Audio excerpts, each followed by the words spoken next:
Today's video is brought to us by the USCCA. The United States Concealed Carry Association gets you prepared for what happens before, during, or after an act of legal armed self-defense. There's a lot of training and education for new and old gun owners alike. To learn more, check out the link down below, uscca.com/GNG. And let's get on to today's video.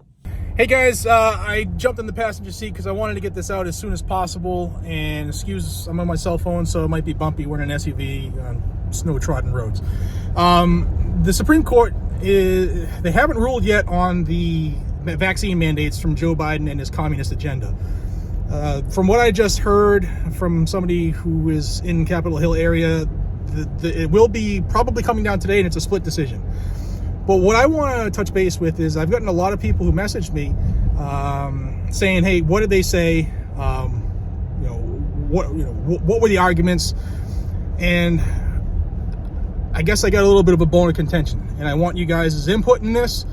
But what I'm about to say is just from the heart, from personal feelings. I believe, and that's the reason I do these videos when I'm sitting here for 4 hours, live streaming the Supreme Court. I know a lot of people don't have 4 hours, especially during the daytime, because people work. I get that, totally get it. But I consider it like continuing education for our freedom and the Constitution. Please take chunks of your day, if you can listen to 15, 20 minutes here or there, and listen on your own to what these justices say regarding our rights, the ones that they're supposed to be defending. To make it as a Supreme Court justice, to even be nominated, you're not supposed to be a wishy-washy politician. Yes, they're all political appointees, I get it. But they're supposed to be making the decision based on the constitutionality of whatever is before them. Which is why I wanted you specifically to watch this, because you see clear as day the political divide of the United States Supreme Court, the court that's not supposed to be political. There were really 6 justices that did most of the questioning, and I'm going to play them back to back here with just a couple of their, sorry for the bumps, just a couple of their comments.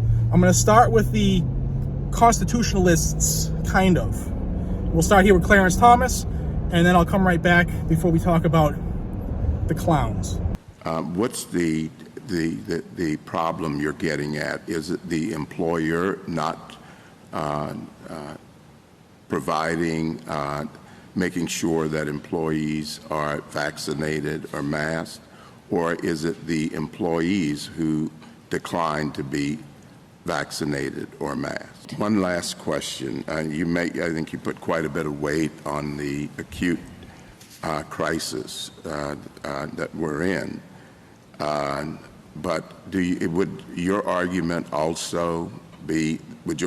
be the same for any infectious disease that is taken into the workplace?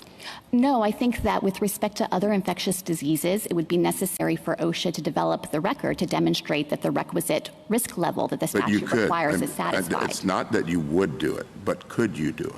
Has OSHA ever done that? OSHA has enacted any number of standards that address those kinds of threats. For example, the bloodborne pathogen standard that we have pointed to before was intended to protect employees from the risk of viruses that they can contract through bloodborne transmission. So is that in the general workplace or just in healthcare? That standard applied anywhere where employees can predictably encounter bloodborne pathogens. So it wasn't just the healthcare context. It can apply to flight attendants. It can apply to janitors. It was a standard that directly targeted the exposure wherever it exists, just like this one does. Thank you. I'm not saying the vaccines are unsafe. I'm not contesting that in any way. There is a risk, right? Has OSHA ever imposed any other safety regulation that imposes some extra risk on the employee? When does the emergency end? A lot of this argument has been about Congress's failure to act. 2 years from now, do we have any reason to think that COVID will be gone or that new variants might not be emerging? And when must OSHA actually resort to its regular authority and go through notice and comment, and not simply be kind of doing it in this quick way, which doesn't afford people the voice in the process that they're otherwise entitled to? All right, so you can see that the questions they ask, and even Amy Coney Barrett, are constitutionally based. Where do you get this ability? Has this ever been done before? And when does it stop? Whereas what you're about to listen to are the justices who are extreme left, ultra left lunatics. Breyer, Kagan, and Sotomayor. Here they are. Why isn't this necessary to abate a grave risk? This is a pandemic in which nearly 1 million people have died. It is by far the greatest public health danger that this country has faced in the last century. More and more people are dying every day. More and more people are getting sick every day. I don't mean to be dramatic here. I'm just sort of stating facts. And this is the policy that is most geared to stopping all this.